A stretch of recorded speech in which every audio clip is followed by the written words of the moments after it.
성경 말씀 보겠습니다. 마가복음 9장 30절에서 41절까지입니다. 30절부터 제가 먼저 읽겠습니다. 그곳을 떠나 갈릴리 가운데로 지날새 예수께서 아무에게도 알리고자 아니하시니 이는 제자들을 가르치시며 또 인자가 사람들의 손에 넘겨져 죽임을 당하고 죽은 뒤 3일 만에 살아나리라는 것을 말씀하셨기 때문이더라. 그러나 제자들은 이 말씀을 깨닫지 못하고 묻기도 두려워하더라. 가버나움에 이르러 집에 계실새 제자들에게 물으시되 너희가 길에서 서로 토론한 것이 무엇이냐 하시되 그들이 잠잠하니 이는 길에 서서 누가 크냐 하고 쟁론하였습니다. 예수께서 앉으사 12제자를 불러서 이르시되 누구든지 첫째가 되고자 하면 두 사람의 끝이 되며 두 사람을 섬기는 자가 되어야 하리라 하시고 어린아이 하나를 데려다가 그들 가운데 세우시고 안으시며 제자들에게 이르시되 누구든지 내 이름으로 이런 어린아이 하나를 영접하며 곧 나를 영접하며 누구든지 나를 영접하며 나를 영접함이 아니요 나를 보내신 이를 영접함이니라. 요한이 예수께 여짜오되 선생님 우리를 따르지 않는 어떤 자가 주의 이름으로 귀신을 내쫓는 것을 우리가 보고 우리를 따르지 아니함으로 금하였나이다.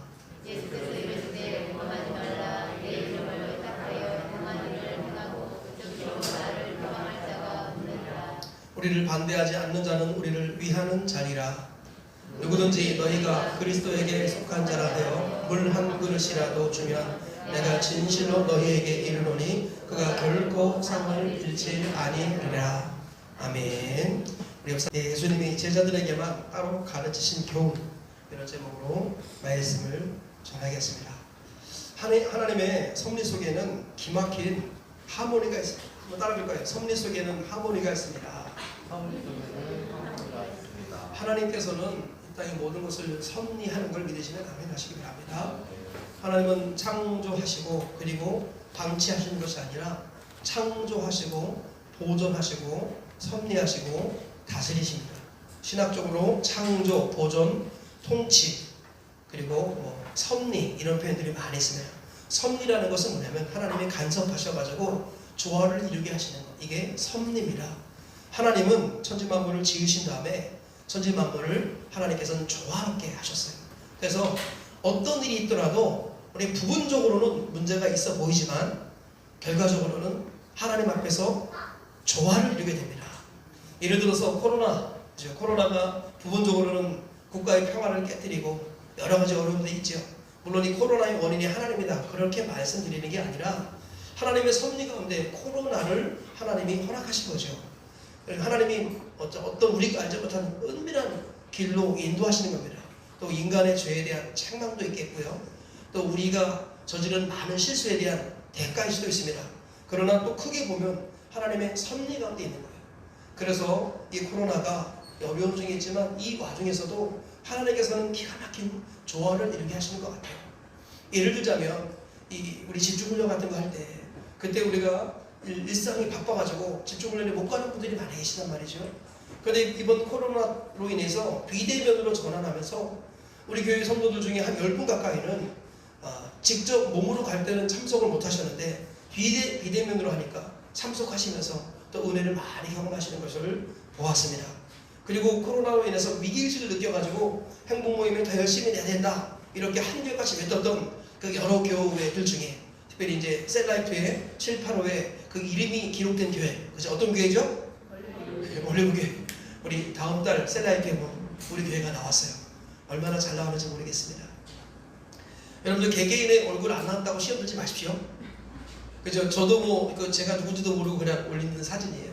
그래서 저 누가 나오는지 안 나오는지 사진 개별적으로 저도 확인을 깊게 못했습니다. 우리가 모임 그룹 사진들을 많이 올리는데 보면은 이 코로나의 어려움 중에도 오히려 하나님께서 은혜를 주셔가지고 기가 막힌 조화를 이루어서 오히려 행복 모임이 더 견고하게 세워지고 그리고 그 와중에서도 구원받는 영혼이 나타나고 그 와중에서 어떤 교회는 예배당을 좋은 것으로 이전하고 또 어떤 교회는 성장하고 건축하는 이런 일들이 일어나더라라는 것이죠.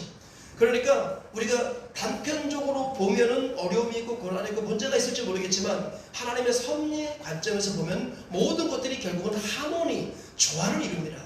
그래서 섭리 가운데는 조화가 있습니다. 믿으시면 아멘 하시기 바랍니다. 우리가 이것을 항상 믿어야 돼요. 특별히 하나님을 사랑하는 자, 그의 뜻대로 부르심을 입은 자들에게는 모든 것이 합력한 선을 이루느니라. 하나님을 정말 사랑하면 합력한 선으로 변화됩니다. 그래서 하나님의 섭리를 믿고 하나님의 사랑을 믿으면 반드시 조화를 누리는 삶을 살게 된다라는 것입니다. 우리 오늘 본문을 보면요, 제자들이 서로 다투는 모습이 나와요. 그리고 주님께서 책망하시는 모습이 나오는데, 작게 보면 제자들의 다툼과 싸움과 분쟁이 일어나지만 조금 더 크게 보면 하나님의 섭리 가운데 거기에 기가 막힌 조화의 모습이 나오는 것을 볼 수 있습니다. 특별히 오늘 본문은 예수님께서 제자들을 따로 제자들에게만 따로 가르치신 내용이에요. 오늘 본문 30절과 31절에 이런 말씀이 있어요. 같이 한번 읽어보겠습니다. 시작. 그것을 떠나 갈릴리 가운데로 지나시되 예수께서 아무에게도 알리고자 아니하시니 이는 제자들을 가르치시며.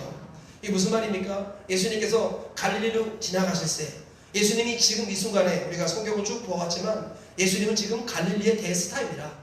예수님은 모든 주목을 다 받으셨어요. 갈릴리에서 허다한 기적과 능력을 행하시고 죽은 자도 살리시고 수많은 병을 고치셨습니다. 귀신을 내쫓으셨어요. 예수님은 지금 갈릴리의 스타로 자리매김되셨습니다. 그런데 우리 주님께서는 그 갈릴리 가운데로 지나가실 때 신신당부하시는 겁니다. 제발 아무에게도 말하지 말아라. 왜냐하면 내가 제자들을 특별히 가르칠 게 있다. 그래서 사람들이 많이 모이면 대그룹으로 모이면 자세하게 가르치는 데 어려움이 있는 거예요. 그래가지고 주님은 일부러 소그룹을 유지하셨습니다. 한번 따라하겠습니다. 주님은 의도적으로 소그룹을 유지하셨습니다. 주님은 의도적으로 소그룹을 유지하셨습니다. 여러분, 제자들을 따로 가르친다라는 말은 소그룹을 유지하셨다 이 말입니다. 주님은 어떤 경우라도 주님과 함께 다니는 그룹을 소그룹이 되게 하셨어요. 그래서 그들을 따로 가르칠 수 있게끔 하셨습니다. 아무리 예수님 유명하다 할지라도, 아무리 바쁘고 분주하다 할지라도 소그룹을 깨뜨리지 않으셨더라는 거예요. 이건 굉장히 중요한 개념이에요. 교회가 지금 하나님 은혜 가운데 우리 교회 부흥하고 성장할 줄 믿습니다. 나중에는요, 예배당 저기 이거 다 튀어가지고 다 예배당으로 만들어야 됩니다. 그래서 부엌을 지금 마음껏 활용하십시오. 나중에 이 부엌이 사라질 날이 올지도 모릅니다. 그래서 여기를 팍 뜯어가지고 저 모자실 여기서 열심히 기도하시고 열심히 주무세요.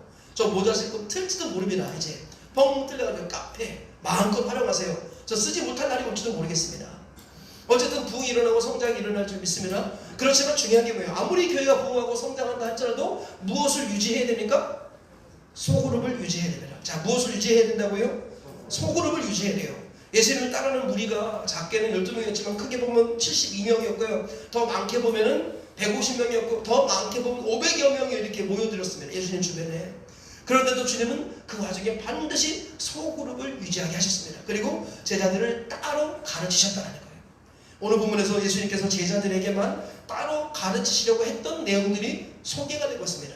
물론 성경을 전반적으로 보면 제자들에게 따로 가르친 내용이 매우 많이 있습니다. 그러나 적어도 오늘 우리가 읽었던 본문 이 말씀의 근거에서 예수님이 제자들을 소그룹으로 따로 가르치시려고 했던 것이 무엇인가 살펴보시면서 주님의 의도를 깨달으시고 주님의 가르침대로 변화되시는 저와 우리 모두가 되시기를 주의 이름으로 축복합니다. 자, 그러면 예수님이 제자들에게만 따로 가르친 교훈이 무엇이냐? 첫째로 십자가의 죽음과 부활에 관한 교훈을 따로 가르치셨어요. 오늘 본문 30절과 32절에 이렇게 말씀하고 있습니다. 그것을 떠나 갈릴리 가운데로 지나시되 예수께서 아무에게도 알리고자 아니하시니 이는 제자들을 가르치시며 또 인자, 예수님이죠. 인자가 사람들의 손에 넘겨져 죽임을 당하고 죽은 지 3일 만에 살아나리라는 것을 말씀하셨기 때문이더라. 우리 주님께서요, 사람들에게 알리지 말아라, 내가 너희들에게 특별히 가르칠 게 있다 하시면서 가르치신 게 뭐냐? 예수님이 사람들의 손에 넘겨져서 십자가에 못 박혀 죽으실 것이다 라는 거예요. 이것을 제자들에게 따로 가르치셨습니다. 제 말이 이해가 되시면 아멘 하시기 바랍니다. 예수님께서 이렇게 하신 이유가 있습니다. 왜 예수님께서 따로 십자가의 죽음과 부활 이것을 따로 제자들에게 가르치셨느냐? 이것은 예수님이 이 땅에 오신 목적과 연관이 깊다라는 거예요. 예수님께서 이 땅에 오신 목적이 여러 가지가 있겠습니다. 그것을 우리가 큼지막하게 두 개를 정리하자면, 제가 여러 번 말씀드렸어요. 예수님이 이 땅에 오신 목적, 첫 번째가 무엇을 지기 위해서요? 십자가 지기 위해서. 두 번째, 누굴 세우기 위해서? 제자를 세우기 위해서. 예수님께서 이 땅에 오신 목적을 여러 가지로 표현할 수 있어요. 예를 들어서 요한에서 3장 8절 보니까 마귀를 멸하려 오셨다, 이런 표현들도 나옵니다. 그죠? 여러 가지가 있겠지만 그러나 우리가 그냥 크게 두 가지로 굳이 정리하자면 예수님은 예수님밖에 할 수 없는 사역, 그것은 뭐예요? 십자가의 죽으심과 부활, 이것을 보여주고 십자가 지고 부활하시기 위해서 오셨다는 게 첫 번째 가장 중요한 목표입니다. 그 또 하나가 뭐예요? 이 십자가의 죽으심과 부활을 전할 제자들을 세우는 것, 이게 예수님의 두 번째 목표였습니다. 이해가 되시면 아멘 하시기 바랍니다. 그래서 예수님이 십자가의 죽으심과 부활을 제자들에게 따로 가르치셨고 너희는 이 모든 일의 증인이 되어야 한다, 주님이 그렇게 말씀하신 겁니다. 그래서요, 누가복음 24장 46절 이하에 주님께서 이렇게 말씀하셨어요. 같이 읽어보겠습니다. 시작. 또 이르시되 이같이 그리스도가 고난을 받고 제3일에 죽은 자 가운데서 살아날 것과 또 그의 이름이 죄사함을 받게 하는 회개가 예루살렘에서 시작하여 모든 족속에게 전파될 것이 기록되었으니 너희는 이 모든 일의 증인이라. 우리 한번 따라하겠습니다. 너희는 이 모든 일의 증인이라. 우리 서로 인사하겠습니다. 당신이 주님의 부활의 증인입니다. 그러니까 예수님께서 십자가의 죽음과 부활을 가르치시고 그것을 너희가 이것을 전해야 된다. 그래서 제자를 세우시고 그 제자들에게 따로 십자가의 죽음과 부활을 가르치셨다는 거예요. 그래서 너희는 이 모든 일의 증인이라. 뭐의 증인이라는 거예요? 부활의 증인이라는 겁니다. 십자가와 부활의 증인. 그것을 전하는 제자들을 따로 세우시려고 주님께서 따로 가르치셨다는 거예요. 사도행전 3장 14절부터 15절도 이렇게 나와 있어요. 같이 읽어보겠습니다. 시작. 너희가 거룩하고 의로운 일을 거부하고 도리어 살인한 사람을 놓아 주기를 구하여 생명의 주를 죽였도다. 그러나 하나님이 죽은 자 가운데서 그를 살리셨으니 우리가 이 일의 증인이라. 자, 바라바를, 예수님 대신에 바라바를 살려달라 하고 예수님을 죽여버렸습니다. 그렇지만 생명의 주를 너희가 죽였지만 그러나 하나님이 예수님을 죽은 자 가운데서 살리셨습니다. 믿으시면 아멘 하시기 바랍니다. 그리고 우리가 이 일의 증인이라. 예수님께서 너희가 이 모든 일의 증인이라 했더니 베드로가 우리가 그 일의 증인이다 라고 지금 베드로가 설교하고 있는 겁니다. 한 번만 한 게 아니에요. 우리 사도행전 5장 30절 이하도 읽어보겠습니다. 여러분 읽어볼게요. 시작. 너희가 주인 예수를 우리 조상의 하나님이 살리시고 이스라엘에게 회개함과 죄사함을 주시려고 그를 오른손으로 높이사 임금과 구주로 삼으셨느니라. 우리는 이 일의 증인이요 하나님이 자기에게 순종하는 사람들에게 주신 성령도 그러하니라 하더라. 이게 무슨 말입니까? 우리도 증인이고 성령도 증인이다. 무슨 증인이에요? 하나님께서 이스라엘 백성들에게 죄사함과 회개함과 죄사함을 주시려고 예수 그리스도를 죽은 자 가운데서 살리셔서 임금과 구주로 삼으셨다. 구세주와 소유주로 삼으셨다. 우리가 이 일의 증인이고 성령께서 이것을 기뻐하시니까 우리가 전할 때마다 왜 성령의 역사가 나타나느냐? 성령도 이 일의 증인이기 때문이라는 거예요. 그래서 주 예수의 부활을 전할 때 성령님이 기뻐하시니까 성령의 권능이 나타나는 거예요. 그래서 베드로가 은과 금은 내게 없거냐 내게 있는 것은 내게 주노니 곧 나사렛 예수 그리스도의 이름으로 일어나 걸으라 했더니 그저 남에서부터 다리 못 쓰는 사람이 일어나 걸었다라는 것입니다. 왜요? 예수님이 부활을 전하니까 성령께서 기뻐하시는 거예요. 성령도 부활의 증인이십니다. 믿으시면 아멘 하시기 바랍니다.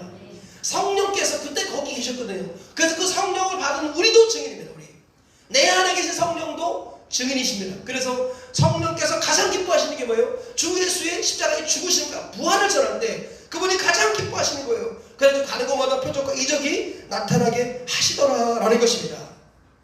사도행전 1장 21절 이하도 이렇게 나왔어요. 같이 한번 읽어볼게요. 시작. 이러므로 요한의 세례부터 우리 가운데서 올려져 가신 날까지 주 예수께서 우리 가운데 출입하실 때에 항상 우리와 함께 다니던 사람 중에 하나를 세워 우리와 더불어 예수께서 부활하심을 증언하는 사람이 되게 하여야 하리라 하거늘 그들이 두 사람을 내세우니 하나는 바사바라고도 하고 별명은 유스도라고 하는 요셉이 하나는 mattia라.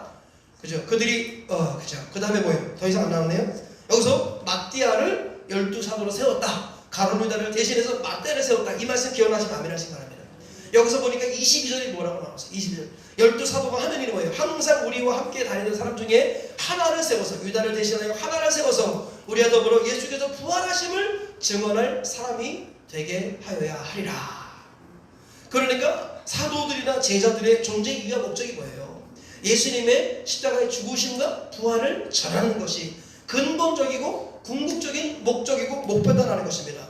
예수님께서는 이것들을 가르치기 위해서 제자들을 따로 불러다가 세우셨어요. 아무리 바빠도, 아무리 사람들에게 인기가 많을지라도 모든 것들을 중단하고 소그룹을 지켜내시면서 예수님의 부활을 가르쳐 주시고 전하게 하셨다라는 것입니다. 그러므로 우리가 항상 이 사실을 잊지 말아야겠습니다. 우리 주님의 제자들은 반드시 부활의 증인이라는 거예요. 우리 주님께서 이것을 위해서 지금도 우리를 따로 가르치기 원하십니다. 오늘도 이렇게 오건사님 있죠. 우리 저 태양 아파트에 사시고 다른 교회를 섬기시지만 새벽 기도에 저 주변에 그분이 여러 번 그런 얘기를 하셨어요. 주변에 새벽 기도하는 교회가 많은데 새벽 기도하는 교회가 많지만 안 하는 교회가 더 많고, 어쨌든지 본인이 기도하려고 하는데 자기가 혼자서 기도하려니까 너무 어려운데 올리브 교회는 목사님이 함께 기도해 주시니까 자기가 기도에 힘을 얻게 되어서 다른 데를 이렇게 가려고 했지만 못 가고 결국은 올리브 교회에서 기도를 하신다고 하더라고요. 그분이 오늘도 이제 주일에 오시는데 제가 이제 이분이 우리 교회 일로 옮겼는데도 우리 교회에서 기도를 안 하면 할 데가 없대요. 어쨌든 목사님을 보면서, 목자를 보면서 힘이 나서 우리 교회 오시겠다고 계속, 아주 오늘도 계속 오셔서 진짜 계속 오고 계십니다. 근데 제가 이제 제가 이제 교회로 오는 길이기 때문에 나와 계시면 모시고 가겠습니다. 그러면 꼭 거기 나와 계세요. 4시 50분에서 45분 사이에 꼭 거기 나와 계세요. 그럼 제가 올 때마다 모시고 오시고, 비 오는 날이나 주일에는 어차피 제가 우리 가족을 데리러 일찍 가야 되기 때문에 비 오는 날이나 주일에는 모셔다 드리고 제가 갑니다. 오늘 오고 가는 중에 그런 이야기를 또 나눴어요. 올리브 교회에서 참 이렇게 기도하고 목사님의 이렇게 기도하시는 모습을 보면서 큰 힘을 얻습니다. 그런데 이제 목사님이 어떻게 목회를 하시나 이게 너무 궁금했대요. 근데 이분이 이제 행복 모임, 우리 태양 행복 모임에 참여하셨어요. 그러더니 큰 은혜를 받으시고 거기서 예수님의 십자가의 복음을 전파하니까 내 영혼이 뜨겁게 살아나고 회복되는 것을 느꼈습니다. 하면서 별일 없으면 계속 오시겠다고 그분이 그렇게 말씀하셨습니다. 여러분, 우리 영혼이 살아나는 게 언제인지 아세요? 주 예수의 십자가의 죽음과 부활, 이것을 우리는 두 글자로 복음이라고 합니다. 이게 두 글자는 뭐라고요? 복음이에요. 복음, 복된 소식. 여러분의 죄를 위해 우리 주님이 대신 죽으시고 살아나셨습니다. 우리가 죽어야 될 것을 주님이 대신 죽으시고 우리를 하나님의 자녀로 삼으시려고 부활하셨습니다. 이것을 전할 때 성령께서 기뻐하시니까 우리 영혼이 살아나는 겁니다. 오늘도 주일 새벽에 그 얘기를 하시면서 큰 은혜를 받았습니다. 그렇게 얘기하는 것을 보았습니다. 우리 주님께서 제자들을 따로 가르치는 것이 바로 이것이라는 것을 잊지 마셔야 합니다. 여러분들이 반드시 소그룹을 지켜내시면서 그 소그룹에서 주 예수의 부활을 전하셔야 합니다. 그것이 주님이 여러분을 부르신 이유와 목적입니다.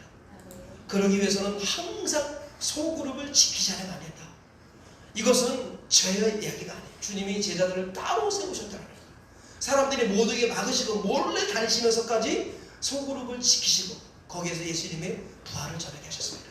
이 주님의 의도를 기억하시고 저와 우리 모두가 주님 오시는 그날까지, 주님 앞에 서는 그날까지 소그룹을 지켜나가시고 그 소그룹에서 주 예수의 부활을 전하는 부활의 증인으로 세워주셔서 하나님 나라의 주인공으로 세워주시길 주님의 이름으로 축복합니다. 두 번째로 예수님께서 제자들에게만 따로 가르치신 교훈이 무엇이냐? 누가 진정으로 큰 자인가? 라는 데 교훈을 주님께서 주셨다라는 거예요. 누가 진정으로 큰 자인가?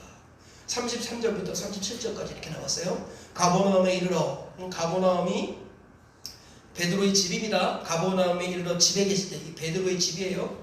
가버나움에 이르러 집에 계실 때 제자들에게 물으시되 너희가 길에서 서로 토론하는 것이 무엇이냐 하되 하시되 그들이 잠잠하니 이는 길에서 서로 누가 크냐 하고 쟁론하였습니다.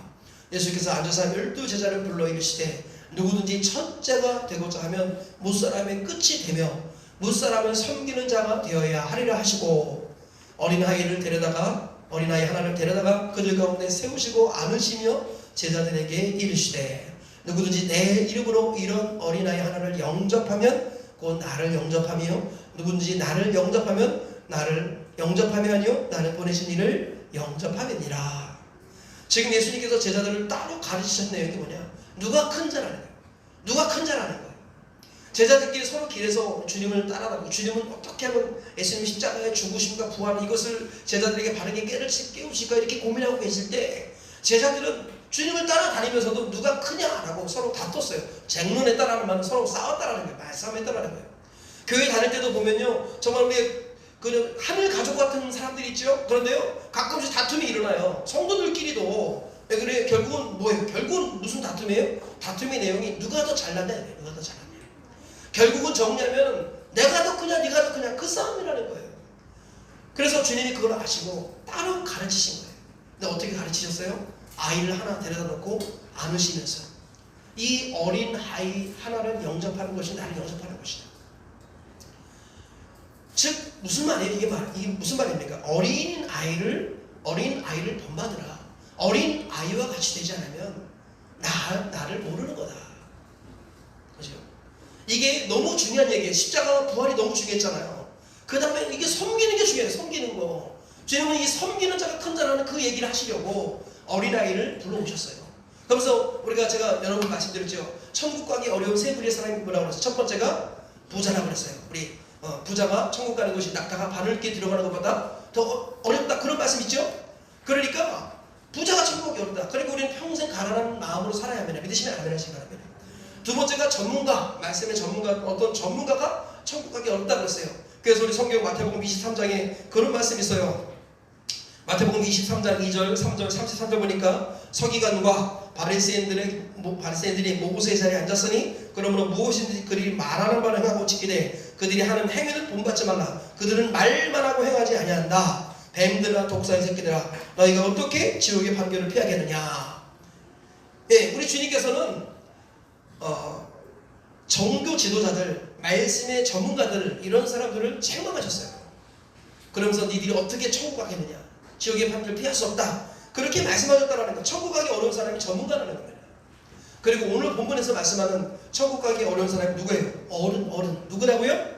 어른으로 남으면 천국 가기 어렵다라는 거예요. 그래서 어린 아이와 같이 되지 않으면 천국 갈 수 없다. 그래서 마태복음 18장에 나와 있죠. 한번 띄워주세요. 같이 읽어보겠습니다. 시작. 이르시되 진실로 너희에게 이르노니 너희가 돌이켜 어린 아이들과 같이 되지 아니하면 결단코 천국에 들어가지 못하리라. 그러므로 누구든지 이 어린 아이와 같이 자기를 낮추는 사람이 천국에서 큰 자니라. 우리 주님께서는 진정으로 누가 크냐, 그 얘기를 계속해서 말씀하시는 거예요.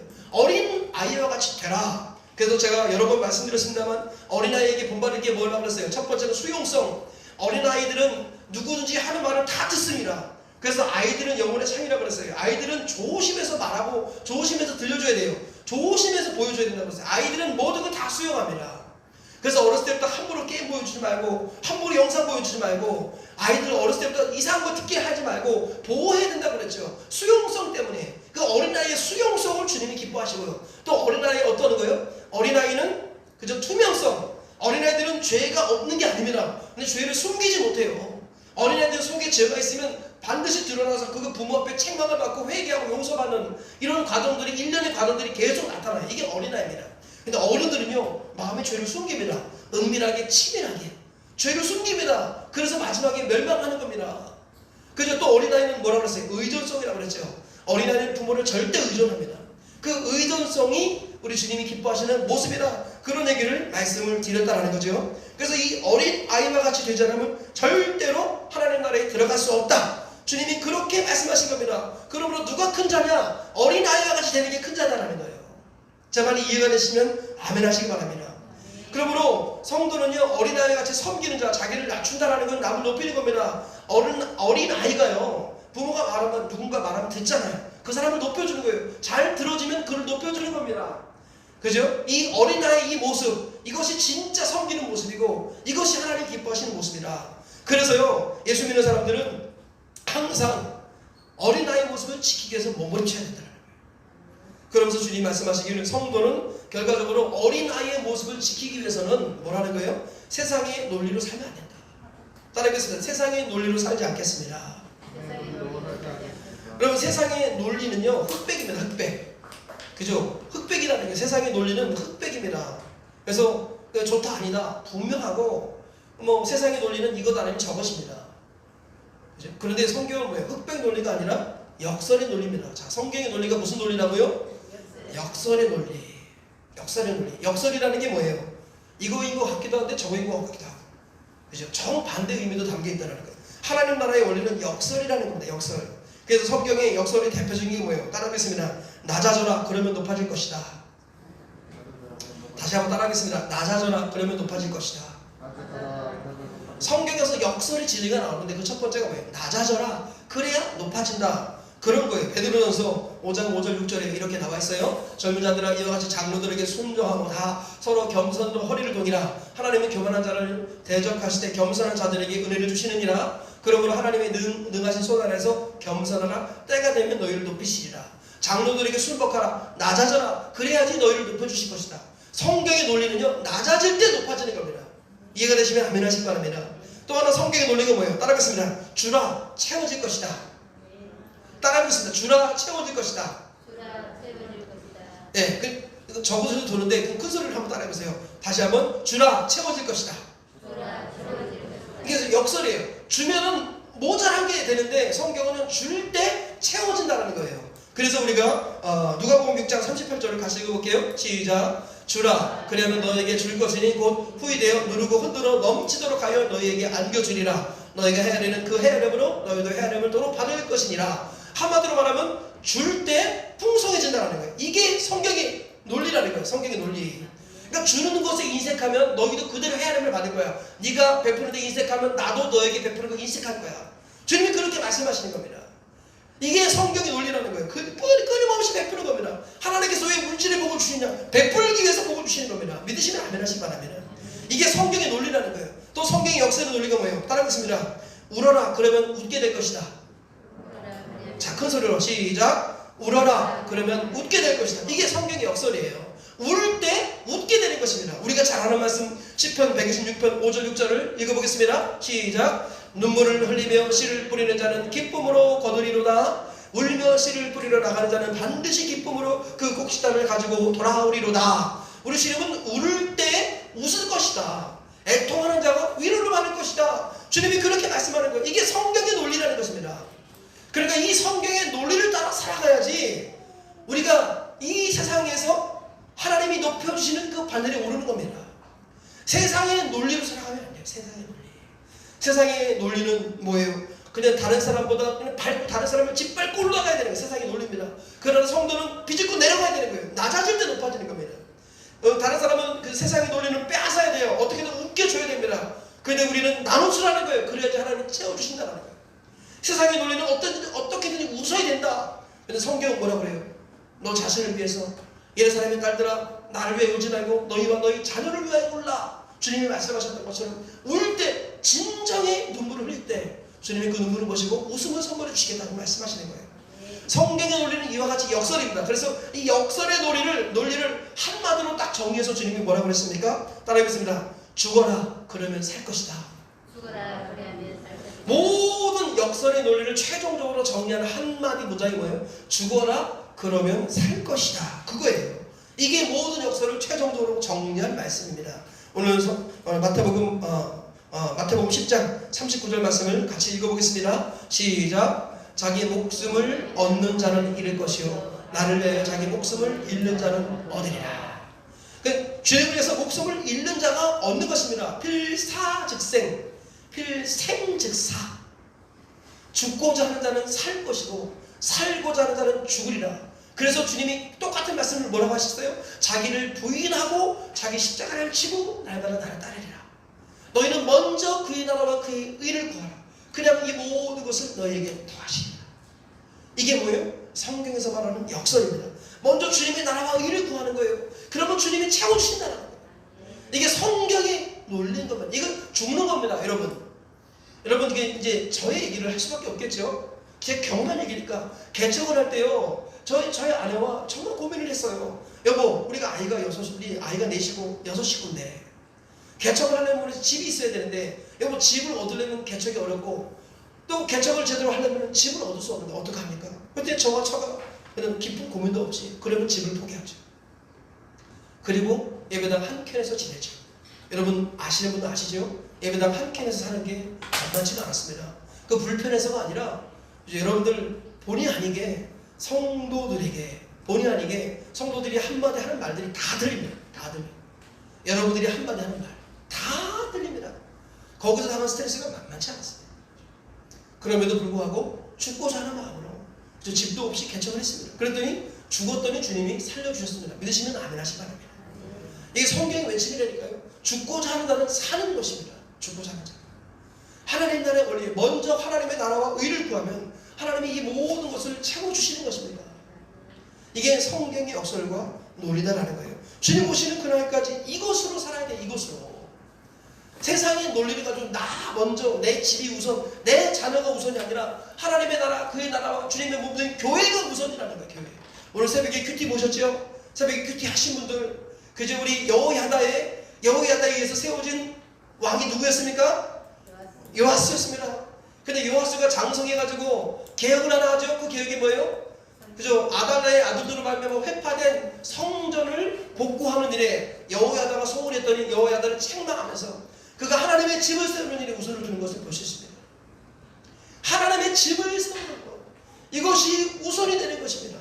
하나님 나라와 교회를 위해서 내가 먼저 죽는 것, 그러면 하나님 나라와 교회가 살고, 그러면 그로 말미암아 내가 살아가는 거예요. 이게 하나님 나라의 원리라는 거예요. 이게 역설의 원리라는 거예요.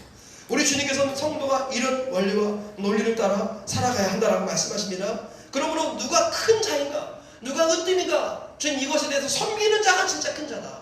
하나님 나라와 주의 몸된 교회를 섬기는 자, 하나님 나라와 그의 몸된 교회를 우선을 두는 사람, 하나님 나라와 그의 몸된 교회를 위하여 자기를 죽이는 그 사람이 진정으로 큰 자다. 주님이 말씀하시는 것입니다. 이것이 제자들에게 따로 가르치신 교훈입니다. 이 교훈을 저와 우리 모두가 마음에 새기시고 먼저 하나님의 나라와 의를 구하시기 바랍니다. 먼저 죽고자 하는 자가 되어서 사는 것을 경험하시길 주 이름으로 축복합니다. 그래서 신앙생활 할 때 깨달음이 있어야 돼요. 아, 이 말씀이 그 말씀이구나. 바로 이게, 이 말씀이 바로 이러한 경험을 두고 하는 말씀이구나. 이런 것들을 깨달아야 됩니다. 아, 그죠? 저는 그 깨달음을 조금씩 갖고 있습니다. 하나님께서 은혜의 복들을 막 쏟아 부어주고 계십니다. 그죠? 우리 행복 모임이 얼마나 은혜 가운데 일어나는지 저는 이것을 보면서 너무 감격스럽습니다. 여러분 기억나십니까? 처음에 행복 모임 할 때 힘들어 하셨던 거. 이제 코로나 때 행복 모임 하려고 했더니 좀 부담스러웠던 거 기억나시죠?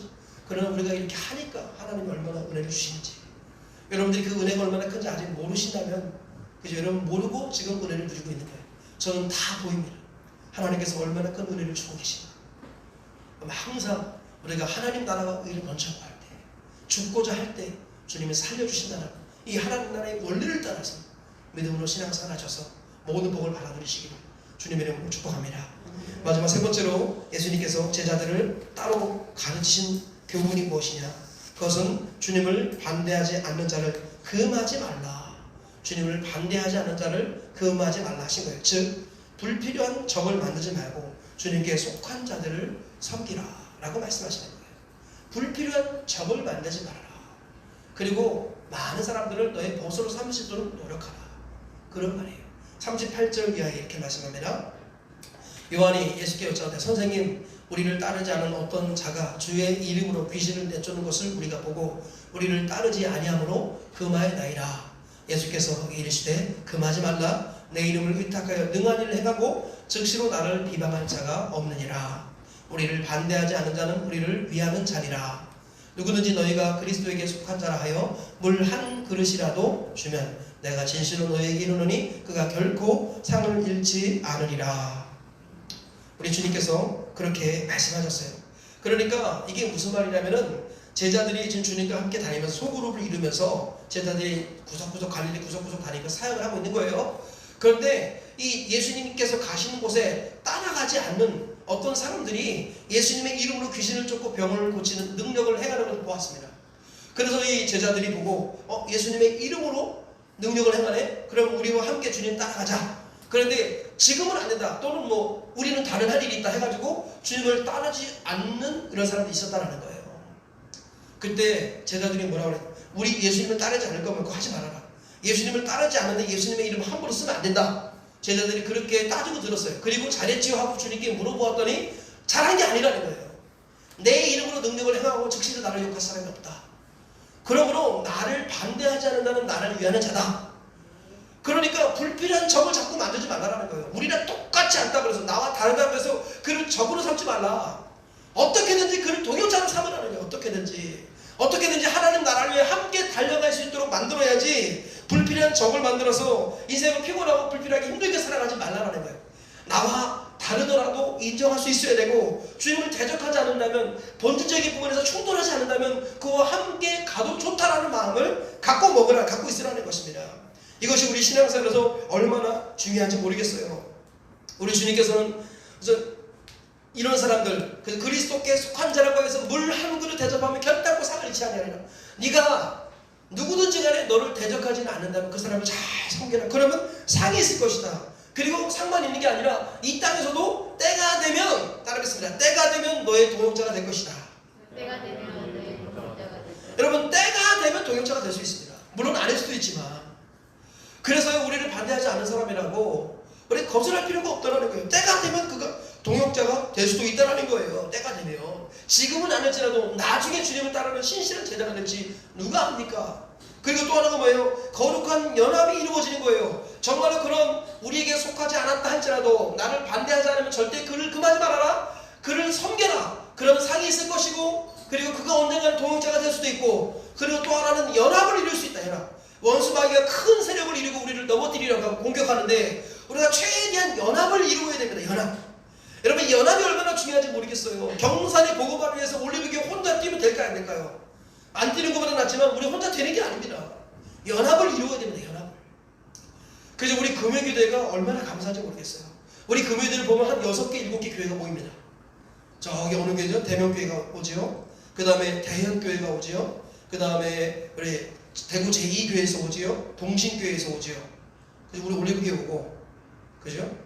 또 뭐 어디 오는지 모르겠어요. 제가 한 6개의 교회를 알고 있는데 우리 교회 아닌 분들이 한 6, 7개 교회에서 옵니다. 다시 말하면 금요교대는 연합체입니다. 연합체. 여러분, 올리브교회가 주중학교 사역을 하면서 대명교회 아이들을 우리에게 보내주고 있어요. 이거는 우리도 대단한 겁니다. 그 대명교회 식구들을 세우기 위해서 우리가 그저 최소한의 비용을 받고, 그죠? 최소한의 비용을 받고 이 아이들을 아침부터 밤까지 지금 몇 달째 계속 하고 있어요. 몇 달째가 아니라 몇 년째 그러고 있죠. 이게 만만치 않습니다. 만만치 않습니다. 그리고 이제 우리 교회 금요교대를 오다가 지난주부터는 이제 그 아이들이 장성해가지고 대명교회로 가서 금요교대를 그 아이들이 인도합니다. 그 아이들이 금요교대 일꾼이 돼가지고. 그래서 엊그저께 신우 목사님이, 오늘 목사님들 모임에 제가 참석했는데 다른 목사님 앞에서 저에게, 제가 사전에 얘기도 안 했는데, 박 목사님 너무 감사합니다.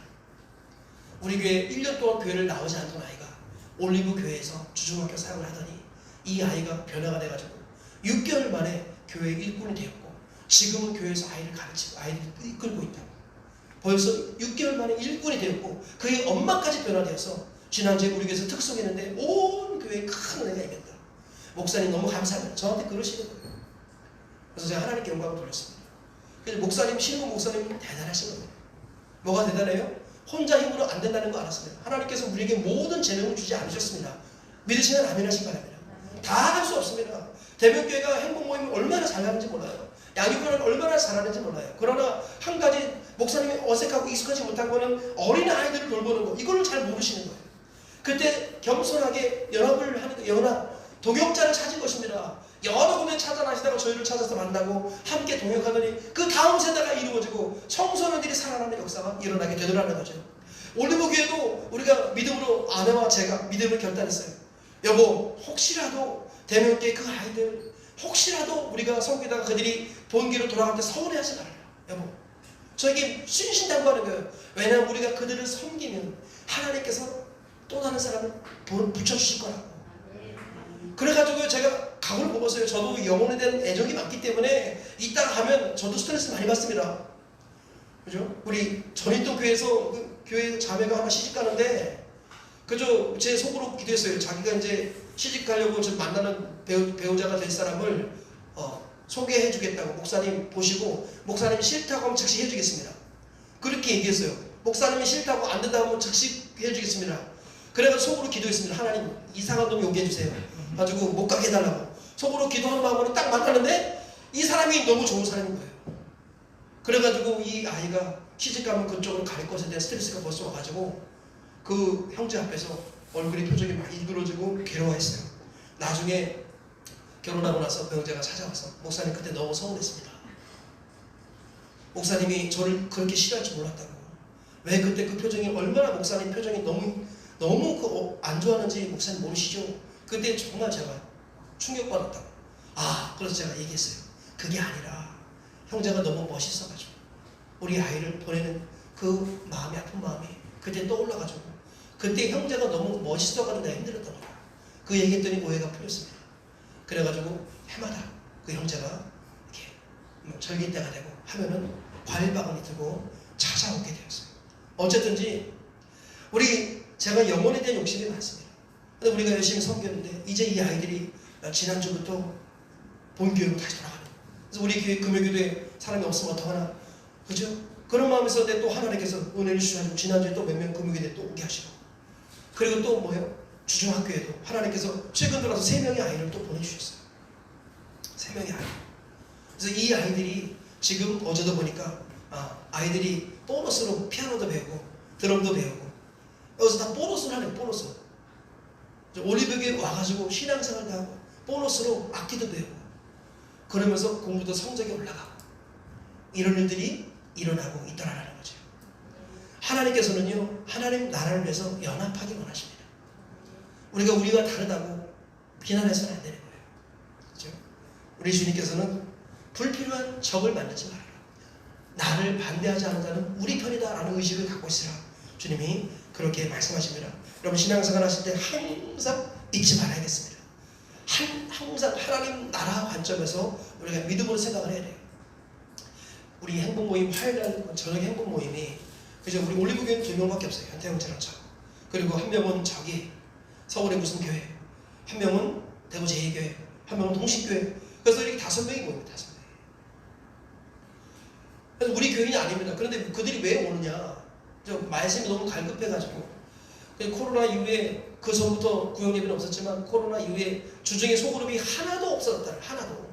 너무 갈증이 심해가지고 혼자 기도 찾아가고 혼자 부흥회 찾아가는 이런 사람이 있었어요.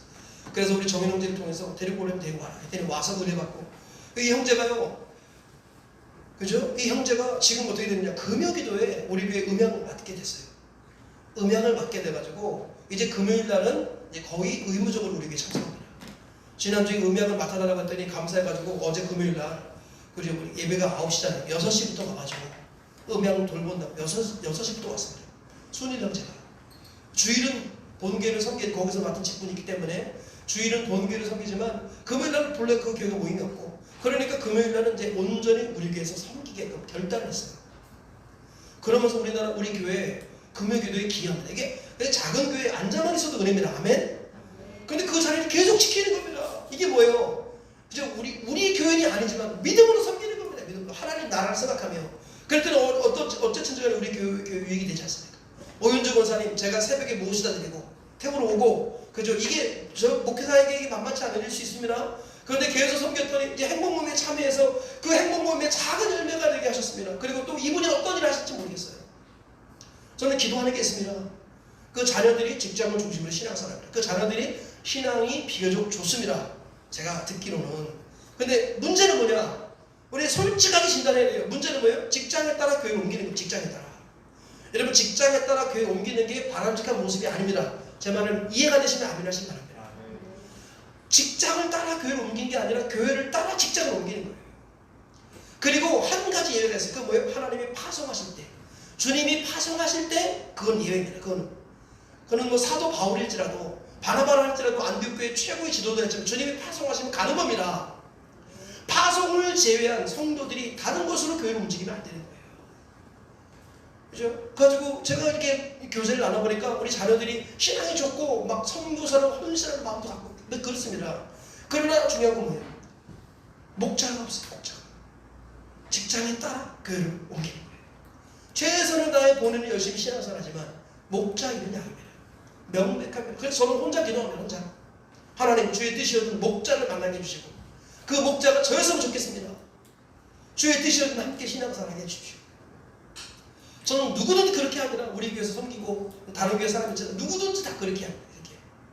그래가지고 어쨌든 하나님 나라를 위해서 1차적으로 기여하고 주의 뜻이었던 올리브 교회에서 함께 동역하게 달라고. 목자를 만나는 게 얼마나 큰 복입니까? 대전에서 살고 있는 우리 가족들 있죠. 매일 기도하고 있습니다. 은혜하고 강의하고 우리 연우가 속히 대구로 와서 여기서 함께 신앙생활하게 됩니다. 거의 매일 기도하고 있습니다. 하나님 이루어 주실 줄 믿습니다. 그래서 그렇게 어쨌든지 그 기도를 그렇게 하고 그 다음에는 하나님 나라를 위해서 섬기는 겁니다. 그러면 하나님이 도와주시는 거예요. 역사하시는 거고, 그 사람이 우리가 섬기는 그 사람이 직접 우리에게 오지 않을지라도 하나님께서는 또 다른 곳에서 다른 사람들을 보내주십니다. 하나님은 그렇게 행하시는 거예요. 비슷한 원리가 뭐예요? 여러분, 자기 가족들이 아직 다 구원받지 못했는데 행복만 하면서 다른 사람 열심히 섬기는 거, 이것 보고 비난하는 사람이 있다니까요. 뭘 모르는 거예요. 뭘 모르는 거예요. 우리가 하나님 나라 바라보면 이웃을 섬길 때 어떤 사람들이 우리 가족을 섬기는 겁니다. 이게 하나님 나라의 원리라는 거예요. 이게 자기 가족 구원 못 받았는데 거기에 매여가지고 아무것도 못하는 어리석음에서 벗어나시기 바랍니다. 구원을 내가 하는 겁니까? 내 마음대로 하는 겁니까? 내가 원하는 때 구원받으면 내가 하나님이지 하나님이 하나님입니까? 그죠? 내가 원하는 게 되지 않는다고 해서 거기에 매여가지고 아무것도 못하면 다 속는 거예요. 먼저 이곳에서 받게 하면 저곳을 피하라고 주님 말씀하셨습니다. 너희를 영접하는 그 집에 들어가서 복음을 전하라고 주님 말씀하셨어요. 거절하면 옮기는 겁니다. 옮기는 거예요. 그죠? 안 된다고 그래서 낙심하지 마시고 될 곳을 찾으면 됩니다. 그러면 누군가가 우리 집에 찾아와서 복음이 증거되게끔 역사하십니다. 이게 하나님 나라의 원리다. 기억하시면서 우리 예수님께서 제자들에게 특별히 가르쳐주신 이 교훈을 우리가 평생 기억해야겠습니다. 주님을 반대하지 않은 자를 금하지 말라. 최선을 다해서 도역자를 만들어 가라. 하나님 나라를 위해서 연합해라. 주님이 이렇게 말씀하고 있습니다. 이 교훈을 평생 마음에 새기시고 올리브교회가 작은 교회지만 강소 교회가 되기를 축복합니다. 작지만 강한 교회가 되어야 합니다. 그리고 영향력에 있어서는 그 어느보다 강대의 교회가 되어야 합니다. 그래서 야베스처럼 주여 주께서 내게 복을 주시려거든 우리 지경이 넓어지게 하시고 나로 환난을 벗으면 근심이 없게 하옵소서. 저는 우리 올림픽을 위해서 이것을 기도합니다. 저희 가정을 위해서 늘 기도해 왔습니다. 저희 가정이 어려움이 없지 않았잖아요. 하나님이 다 들어주고 계십니다. 이제 교회를 위해서 이것을 더 구체적으로 이루어져야 할 줄 믿습니다. 우리의 지경, 영향력의 지경, 섬김의 지경이 더욱더 넓어질 때 하나님께서 더 많은 영혼들을 보내주시고 하나님 나라를 위해서 기여하고 확장하게 하실 줄 믿습니다. 이 모든 복이 저와 우리 모두에게 임하기를 주의 이름으로 축복합니다. 말씀의 결론을 맺겠습니다. 우리 영상을 다 같이 한번 띄워줘 보세요. 오늘 이 말씀만 딱 기억하면 되겠습니다. 예수님이 제자들에게만 따로 가르치신 교훈이 무엇이냐? 첫째, 십자가의 죽음과 부활의 교훈들, 이것을 제자들에게 가르쳤습니다. 왜냐? 예수님이 이 땅에 오신 두 가지 목적이 십자가의 죽음과 부활, 그리고 제자를 세우는 것이었기 때문에 제자들을 따로 세우시고 가장 중요한 십자가의 죽으심과 부활을 가르치셨다는 거예요. 우리가 이 원리를 항상 기억하고 우리도 주님과 소그룹을 지켜나가며 십자가의 죽으심과 부활을 전하는 부활의 증인이 되어야 할 줄 믿습니다. 둘째로 예수님이 제자들에게만 따로 가르친 교훈이 무엇이냐? 누가 진정으로 큰 자에 대한 교훈을 주셨습니다. 주님은 어린아이와 같은 자가 되라. 세상의 논리로 살면 절대 안 되고 하나님 나라의 논리로 역설의 진리로 살아가야 한다는 거예요. 주면 회개받고 낮아지면 높아지고 울면 웃게 되고 한마디로 죽으면 살게 되는 이 하나님 나라 역설의 원리로 살아가라고. 그럴 때 진정 큰 자가 된다고 말씀하십니다. 세 번째로 주님을 반대하지 않은 자를 금하지 말라. 불필요한 적을 만들지 말고 모든 사람들을 할 수 있는 대로 섬겨서 그들을 도역자로 연합 세력으로 형성해 나가라. 그래서 하나님 나라를 위해 함께 달려가라. 주님이 말씀하고 계십니다. 이 말씀이 우리의 말씀 되어서 우리 모두가 주님의 특별한 가르침대로 순종하시는 하나님의 사람 되기를 주의 이름으로 축복합니다.